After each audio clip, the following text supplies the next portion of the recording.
श्री गणेशाय नमः। श्री सीतारामाभ्यां नमः। श्री हनुमते नमः। श्री उमापते नमः। श्री गुरुवे नमः। सब संतन की जय जय। जय जय सीताराम। राधे श्याम।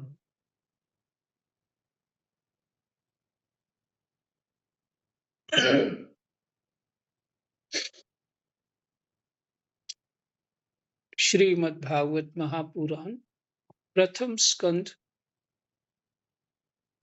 श्लोक संख्या 37 तक पाठ हो चुका है।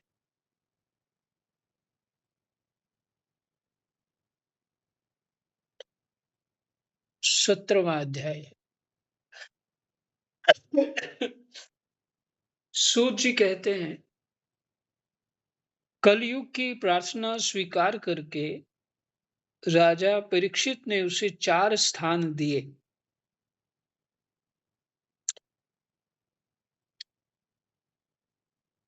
प्रार्थना क्या करी उसने? कली ने कहा, सार्वभौम, आपकी आज्ञा से यहाँ कहीं भी मैं रहने का विचार करता हूँ, वहीं देखता हूँ कि आप धनुष पर वाण चढ़ाए खड़े हैं। धार्मिक शिरोमणे, आप मुझे वह स्थान बतलाइए जहां मैं आपकी आज्ञा का पालन करता हुआ स्थिर होकर रह सकूं।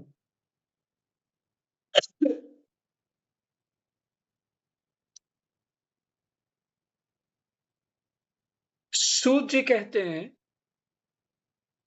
कलयुग की प्रार्थना स्वीकार करके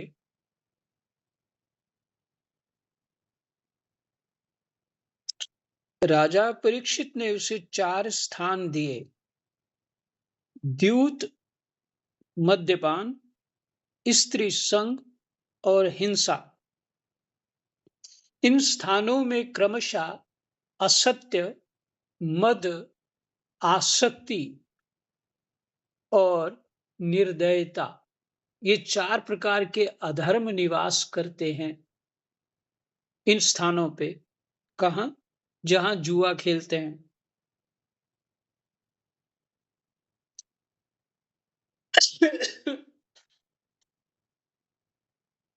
मद्यपान, शराब पीते हैं, वहां भी कलयुग रहता है, क्योंकि परीक्षित उनको दे के गए। द्यूत, जहां जुआ खेलते हैं, मद्यपान, शराब पीने वाले, स्त्री संग करने वाले और हिंसा।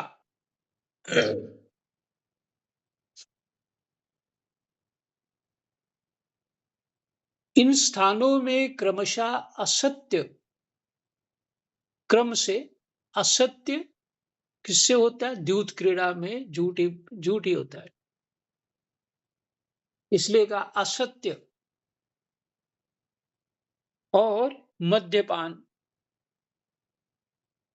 मद्यपान में क्या होता है? मद हो जाता है आदमी को, अपने आप को बहुत कुछ समझने लग जाता है, बड़ी बड़ी बातें फेंकता है फिर।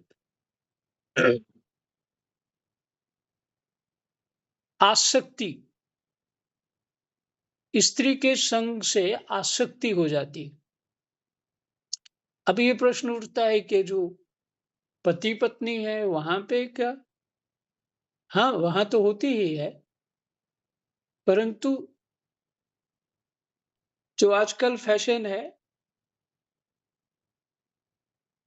वो भी ज्यादा खतरनाक है। और हिंसा,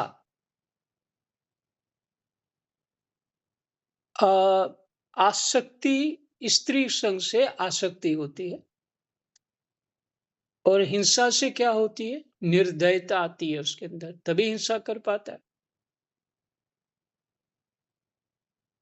ये 4 प्रकार के अधर्म निवास करते हैं, इनको अधर्म कहा है।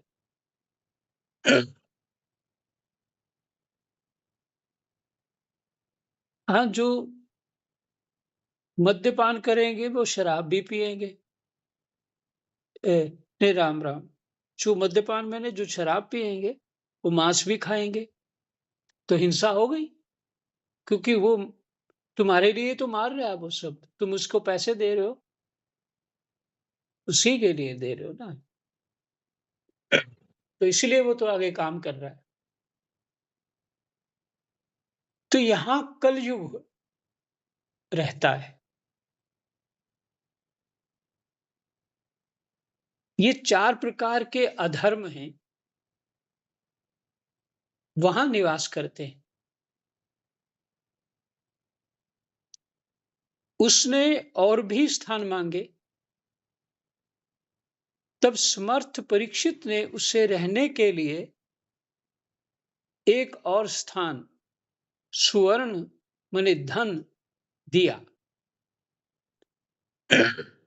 सुवर्ण में कहा सुवर्ण तो ब्रैकेट में लिखे धन में भी कलयुग का निवास हो जाता है।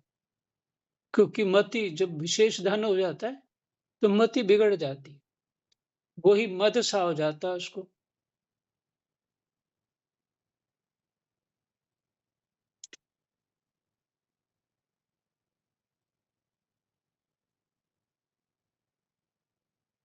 इस प्रकार कलयुग के 5 स्थान हो गए।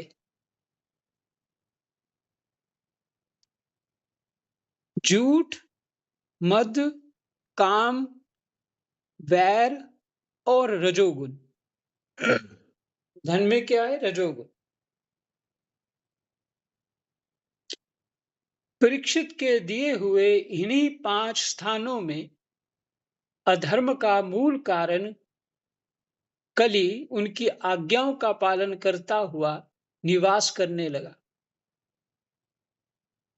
इसलिए आत्म कल्याणकामी पुरुष को इन 5 स्थानों का सेवन कभी नहीं करना चाहिए।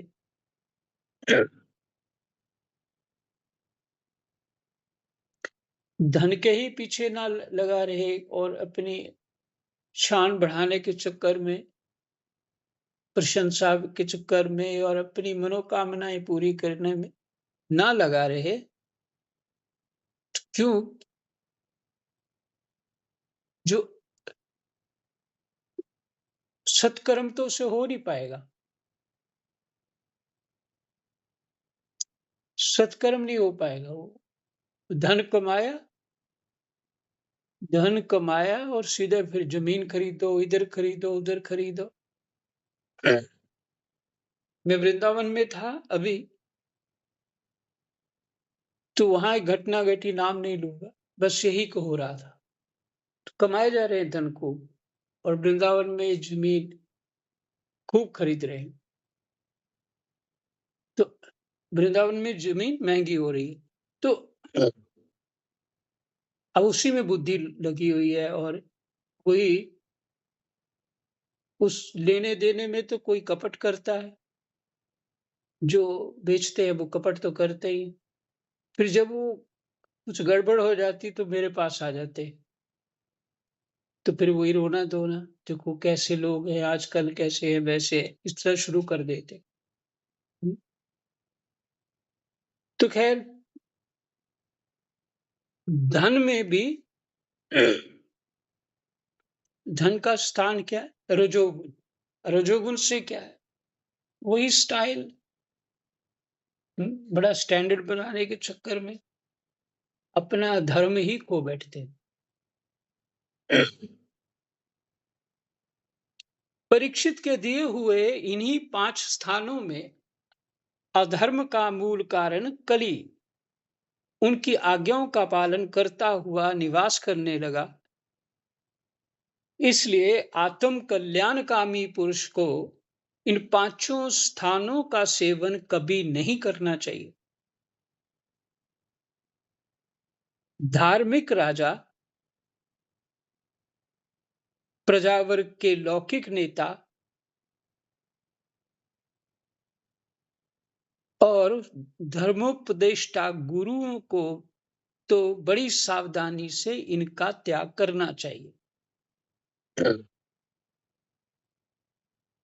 धर्म उपदेष्टा गुरुओं को, जो धर्म का उपदेश करते हैं अर्थात कथावाचक इत्यादि, उनको, उनमें ये दोष तो यही होगा, धन वाला ही, मोस्टली बाकी नहीं होते हैं।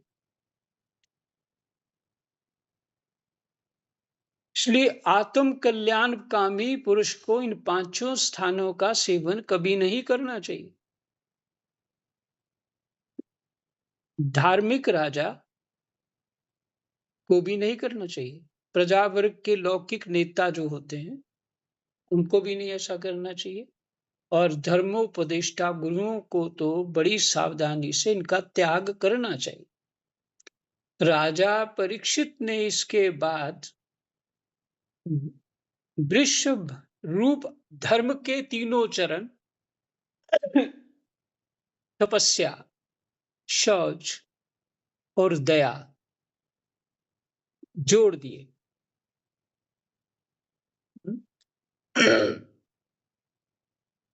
क्योंकि कलयुग को कलयुग को सत्कर्मों में आने ही नहीं दिया।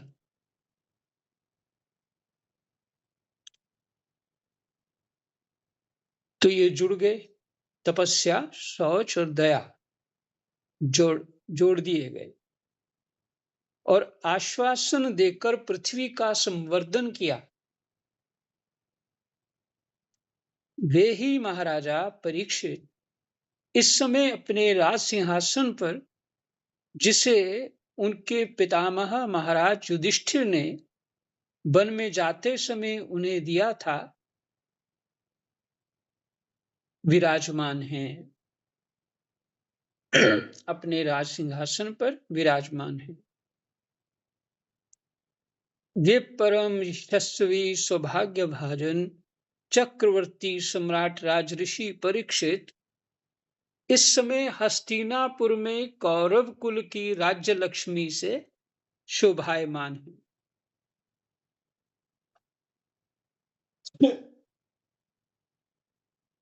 अभि राम राम अभिमन्यु नंदन राजा परीक्षित वास्तव में ऐसे ही प्रभावशाली हैं, जिनके शासन काल में आप लोग इस दीर्घकालीन यज्ञ के लिए दीक्षित हुए हैं।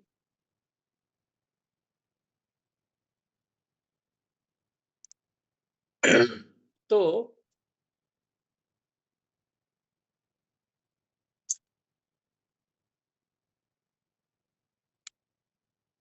तपस्या, शौच, दया और सत्य, सत्य ही चौथा चरण, सत्य ही लग रहा है मेरे को। तो तपस्या में आप तो सभी जान गए तप क्या है। संयम ही तप है मुख्य रूप से। हम्म? संयम ही तप है। अपने आप को संयम में रखना ये तप है। शास्त्र की आज्ञा पालन करना ये तप है।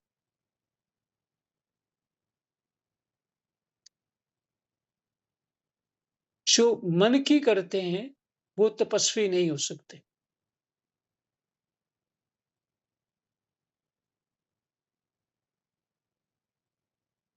हमारा 17वां अध्याय विश्राम हुआ।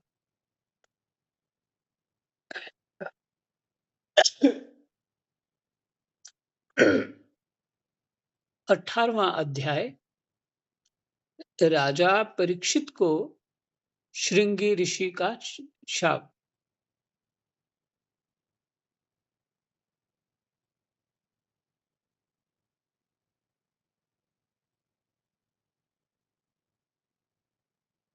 हम्म,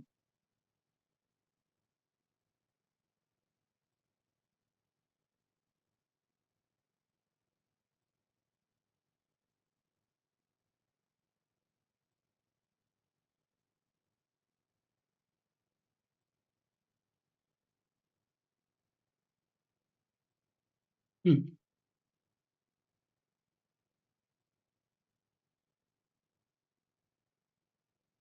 सीताराम। सूत जी कहते हैं, अद्भुत कर्मा भगवान श्री कृष्ण की कृपा से राजा परीक्षित अपनी माता की कोख में अश्वत्थामा के ब्रह्मास्त्र से जल जाने पर भी मरे नहीं।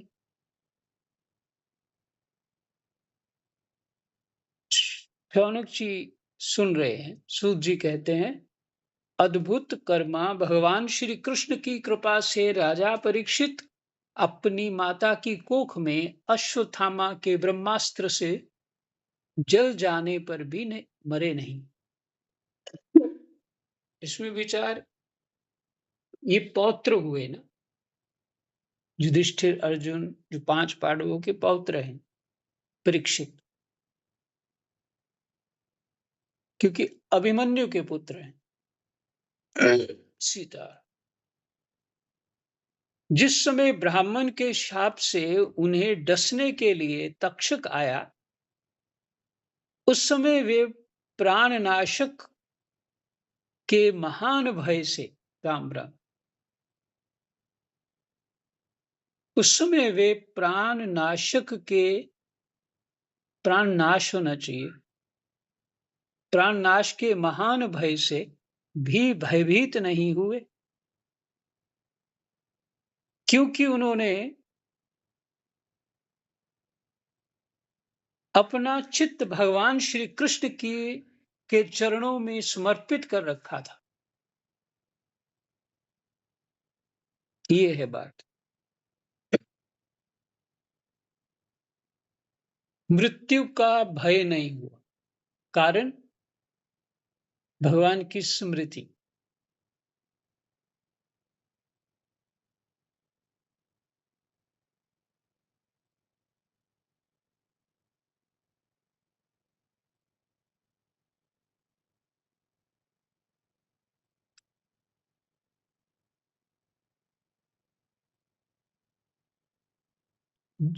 चित्त में चित्त में जो वस्तु रहती है अथवा जो विचार रहता है, व्यक्ति वही रूप हो जाता है। जैसे उसके विचार सुन रखे हैं, अपनी स्मरण स्मरण शक्ति में जो जो विचार हमने संजोए रखे,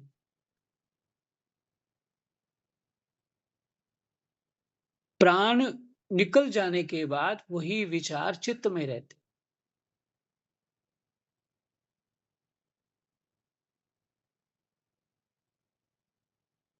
वही स्मरण शक्ति में रहते हैं, वही चित्त है, और वो अपनी रुचि के अनुसार वही जन्म लेता है और अपना कर्म फल भोगता है। एक बहुत छोटा सा एक उदाहरण है इस विषय पे। मान लीजिए हम भगवान जी को देख रहे हैं और देखते देखते भाव से हमने आंखें बंद कर ली, तो आंखें बंद करते हुए वही स्मृति रहेगी ना, भगवान की वही जो स्वरूप है वही दिखता रहेगा। इसी तरह जो संसार में हम रच पच रहे हैं, वो प्राण निकलना, मैंने वो आंखें बंद हो गई, तो क्या रहेगा? संसार ही रहेगा।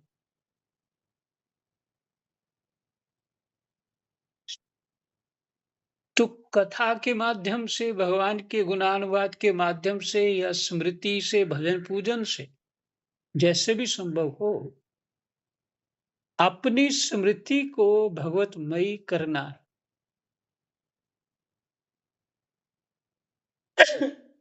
नहीं तो भगवतमयी तभी होगी जब उसकी हम विस्मृति करेंगे, संसारिक स्मृति का। वो स्मृति भजन करने से ही होती है, और जो सत्संग शास्त्र से ही संभव है।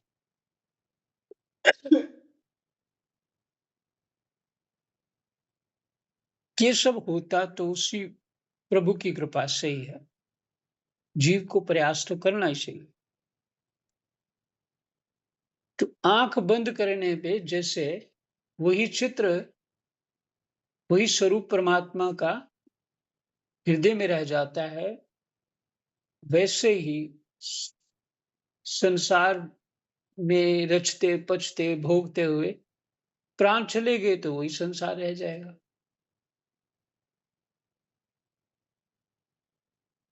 ये बात सुखदायक भी है जिसका भजन करने की मन है,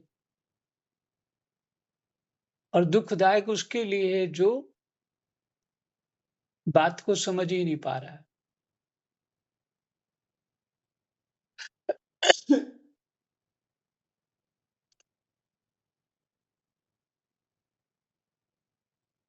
क्योंकि उन्होंने अपना चित्त भगवान श्री कृष्ण के चरणों में समर्पित कर रखा था। चित्त ही तो भय करेगा।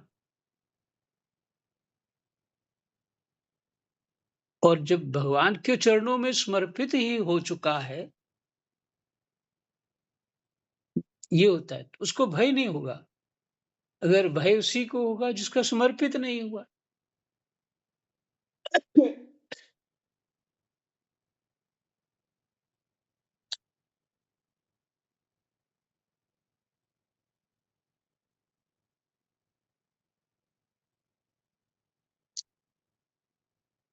उन्होंने सबकी आसक्ति छोड़ दी। महाराज परीक्षित ने गंगा तट पर जाकर श्री सुखदेव जी से उपदेश ग्रहण किया और इस प्रकार भगवान के स्वरूप को जानकर अपने शरीर को त्याग दिया।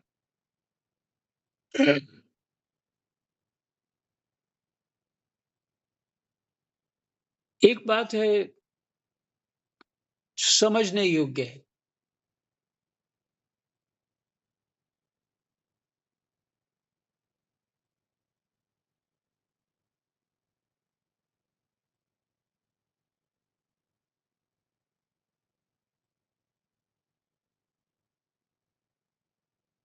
जो चर्चा मैं कर रहा था कि स्मृति में जो रहेगा, है ना, जो शास्त्र, सत्संग और उसके ऊपर मनन होगा, तब वो जान लेगा ये जो संसार मिला है मुझे, वो मेरी कल्पना है। कल्पना है, कल्पना झूठी होती है। और उसको अपनी कल्पना को वो सच मान रहा है।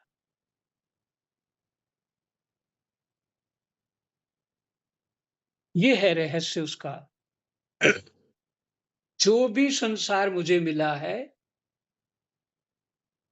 अपने चित्त में जरा इसको बिठाइए है, पक्का करिए। जो भी संसार मिला है मेरे को, वो मेरी कल्पना है। क्योंकि जीव तो ब्रह्म स्वरूप है। जीव जो है ज्ञान स्वरूप ब्रह्म स्वरूप है। तो उसी ब्रह्म ने माया को स्वीकार किया है।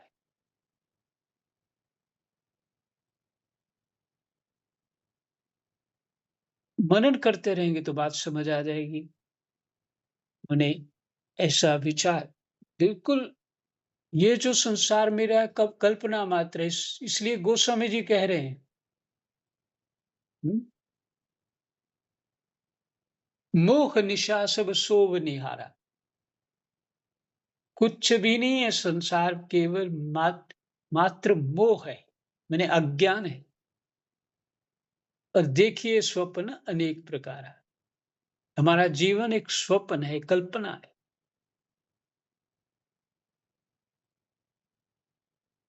और जो शास्त्र कह रहा है, जिस रास्ते पे जाने के लिए,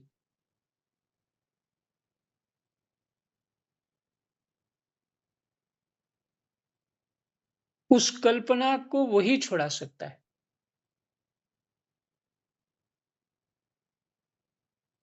देखिए, फिर भी विचार करिए, इस जीवन में जो हमें स्मृति है, जितनी स्मृति है, हमें वही सच लगता है।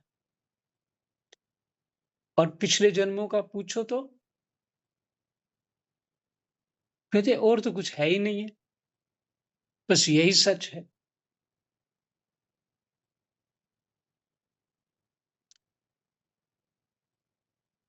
तो पिछले जन्मों की कल्पना तुम्हारी वो भूल चुके हो ना?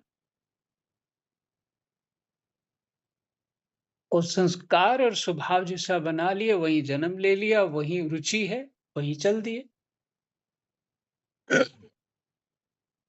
वैसी ही बुद्धि चलेगी।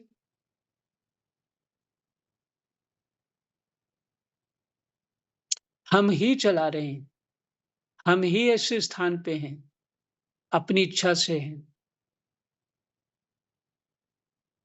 और विवेक को बढ़ाने के बाद हम अपनी इच्छा बदल लेंगे, बदल सकते हैं, ऐसे नहीं बदल सकते।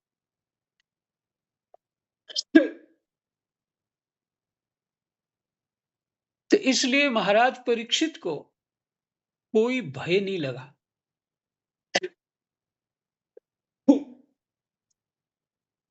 प्राण नाश का कोई भय नहीं हुआ,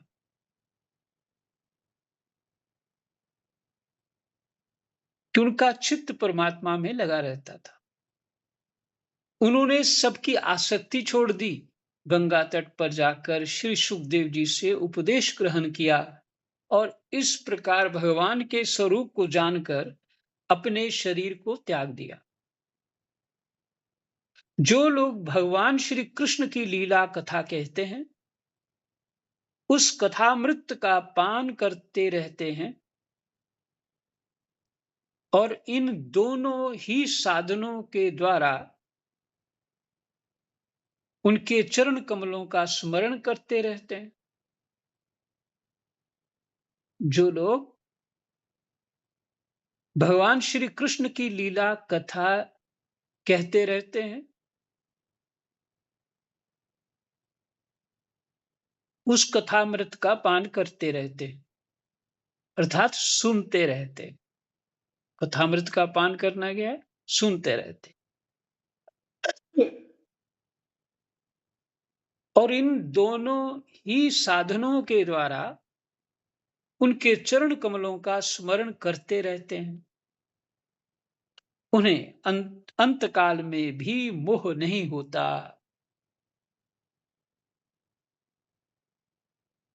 परीक्षित उस स्थान पे आ गए हैं कि उनको अंतकाल में भी कोई मोह नहीं। जब तक पृथ्वी पर अभिमन्यु नंदन महाराज परीक्षित सम्राट रहे, तब तक चारों ओर व्याप्त हो तब तब तक चारों ओर व्याप्त हो जाने पर भी कलयुग का कुछ भी प्रभाव नहीं था।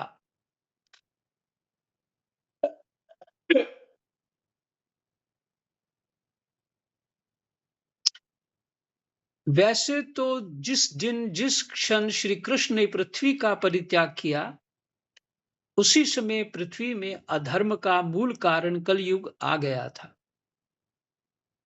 भ्रमर के समान सारग्राही सम्राट परीक्षित कलयुग से कोई द्वेष नहीं रखते थे।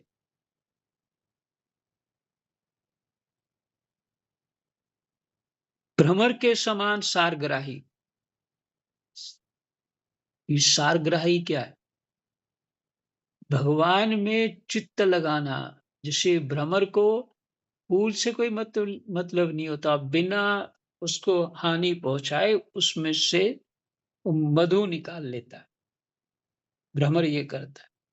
इसी तरह महाराज परीक्षित ने भ्रमर के समान सारग्राही, इसमें सार क्या है?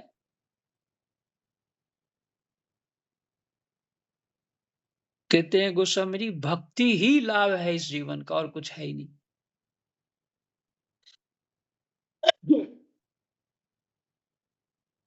सम्राट परीक्षित कलयुग से कोई द्वेष नहीं रखते थे, क्योंकि इसमें यह एक बहुत बड़ा गुण है कि पुण्य कर्म तो संकल्प मात्र से ही फलीभूत हो जाते हैं, परंतु पाप कर्म का फल शरीर से करने पर ही मिलता है। अगर भाव हो अच्छे कर्म करने का तो उसका फल मिल जाता है, उसका भी फल मिलता है। लेकिन भाव से भाव ही है आपके पाप करने का तो उसका फल नहीं मिलता। संकल्प मात्र से नहीं होता पाप का फल। यह भेड़िए के समान बालकों के प्रति शूरवीर कलयुग है। भेड़िए के समान बालकों के प्रति शूरवीर और धीर वीर पुरुषों के लिए बड़ा भीरु है, डरपोक है। ये प्रमादी मनुष्यों को अपने वश में करने के लिए ही सदा सावधान रहता है। शौनक आदि ऋषियों, आप लोगों को मैंने भगवान की कथा से युक्त राजा परीक्षित का पवित्र चरित्र सुनाया। आप लोगों ने यही पूछा था। भगवान श्री कृष्ण कीर्तन करने योग्य बहुत सी लीलाएं करते हैं, इसलिए उनके गुण और लीलाओं से संबंध रखने वाली जितनी भी कथाएं हैं, कल्याणकामी पुरुषों को उनका उन सब का सेवन करना चाहिए। भगवान श्री कृष्ण